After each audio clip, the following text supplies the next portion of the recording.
Yes. isn't it? 50? Yes, or 75. Okay. Yes, I Hello. have to go now. Perfectly on time. Okay. Spicy guy here. Thank you. It's cozy. Should I take my shoes off? Perhaps we leave them on. So, here. who are you, and what forces have shaped the artist whom sits before me? Is this artisanal local spring water? It's Cap. Oh, okay. From local. So it's local. So, who are you, and what forces have shaped this artist whom sits before me today? Well, my name is Jessica Ruth Freedman. That could be either Jessica R. Freedman or J.R. Freedman or JRF or JERF.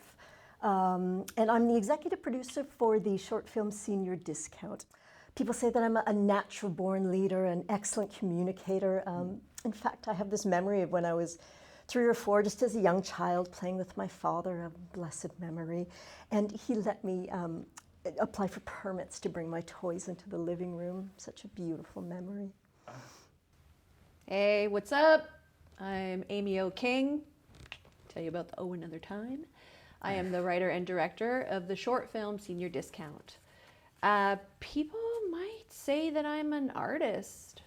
Yeah, it's pretty cool. I have always worked with my hands creatively, whether it be painting or sculpting or shadow puppets. Woof, woof. And then I met film and I just fell in love, so that's pretty much, yeah. Well, tell us more about this masterpiece that you've unleashed upon the world. Yeah, well, it comes from a very real fear of mine that I have about growing old and aging. I mean, like, why do we... I'm sorry. Okay. Yeah. Here I was, convinced it was a meditation on the inexorable decay of time, muddled with the cruel financial burden that weighs upon us mere mortals. So. Yeah. Also, that as well, of course, yeah. I mean, it is, I have a very rational fear of growing old and being alone and cold and homeless and loveless, and I'm gonna be wrinkly. I'm gonna be so wrinkly.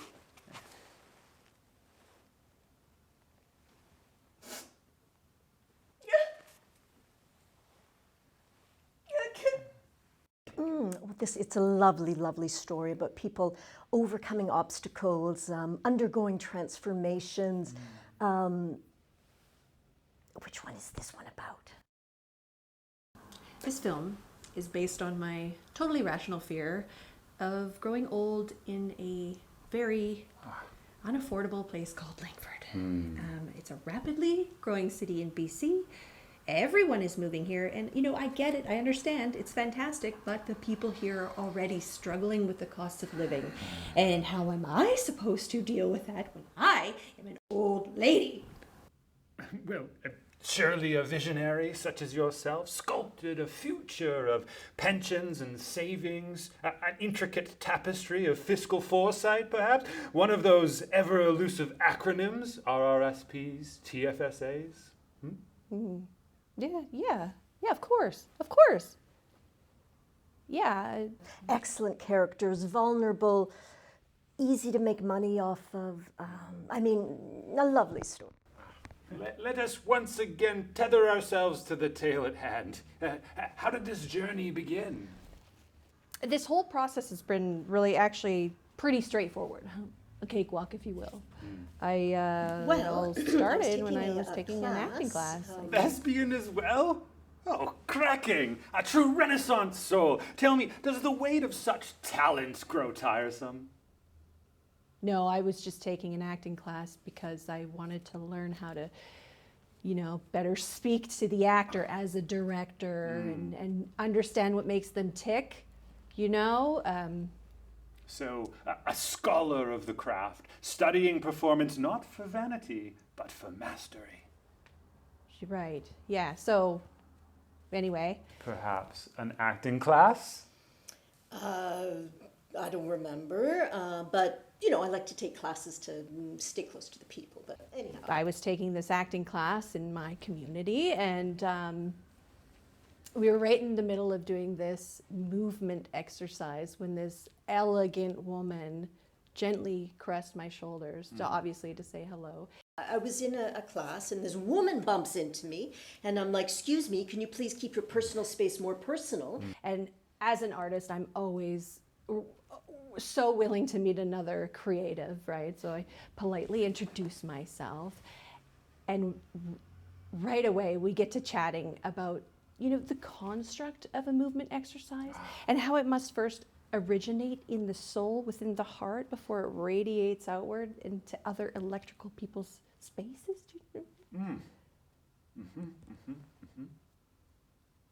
Anyway, her name was Jessica, and I knew first look, this chick is smart. She's on it. She knows what's up. Once we got to talking, you know, I told her that I'm a writer and everything, and she was like, oh, hey, sweet, you want to write this thing for this scrap that's come up? And I'm like, I knew exactly what she was talking about. I know that, Grant. I know what's up. I'm in the mix. But there was something in her eyes, like a fire, and I knew that I could make money off her, work together creatively. But she was a little bit of a diamond in the rough, sort of like a fancy ice cube in a drink on a hot day. Immediately, I knew she wanted to work with me. So you recognized the brilliance in each other and decided to join forces. Hell yeah, we did. Yeah. I got to writing the script, obviously, and she got straight to work on some parts of it. Yes, we did.